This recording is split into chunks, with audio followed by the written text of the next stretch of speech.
మాజీ chief Prabhakar Rao bail పిటిషన్పై విచారణ జరగనుంది. 14 రోజుల పాటు కస్టడీలోకి తీసుకుని విచారించిన సిట్ అధికారులు నేడు సుప్రీంకోర్టు ముందు ప్రవేశపెట్టనున్నారు. కస్టడీ విచారణకు సంబంధించిన పూర్తి నివేదికను కోర్టుకు అందించనున్నారు. సిట్ అధికారులు విచారణలో సహకరించలేదని అరెస్ట్ చేసేందుకు అనుమతించాలని కోర్టును కోరనున్నారు. ప్రభాకర్ రావుపై చర్యలు తీసుకోవద్దని గతంలో సుప్రీంకోర్టు తీర్పు ఇచ్చింది.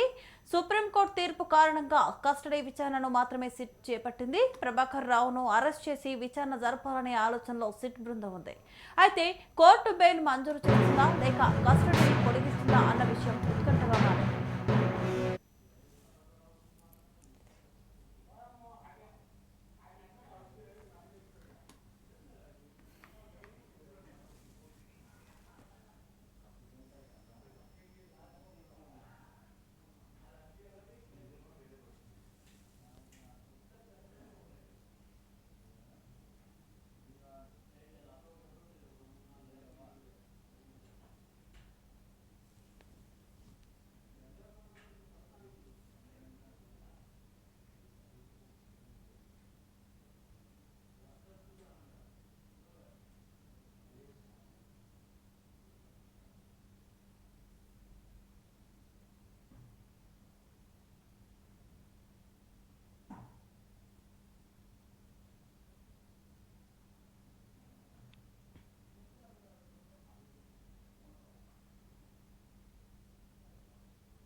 నేడు సుప్రీంకోర్టులో ఎస్ఐబి మాజీ చీఫ్ ప్రభాకర్ రావు బెయిల్ పిటిషన్పై విచారణ జరగనుంది.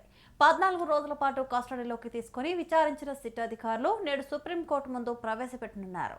కస్టడీ విచారణకు సంబంధించిన పూర్తి నివేదికను కోర్టుకు అందించనున్నారు. సిట్ అధికారులు విచారణలో సహకరించలేదని అరెస్ట్ చేసేందుకు అనుమతించాలని కోర్టును కోరనున్నారు. ప్రభాకర్ రావుపై చర్యలు తీసుకోవద్దని గతంలో సుప్రీంకోర్టు తీర్పు ఇచ్చింది. సుప్రీంకోర్టు తీర్పు కారణంగా కస్టడీ విచారణను మాత్రమే సిట్ అధికారులు చేపట్టారు. ప్రభాకర్ రావును అరెస్ట్ చేసి విచారణ జరపాలనే ఆలోచనలో సిట్ బృందం ఉంది. అయితే కోర్టు బెయిల్ మంజూరు చేస్తుందా లేక కస్టడీని పొడిగిస్తుందా అన్న విషయం ఉత్కంఠగా మారింది.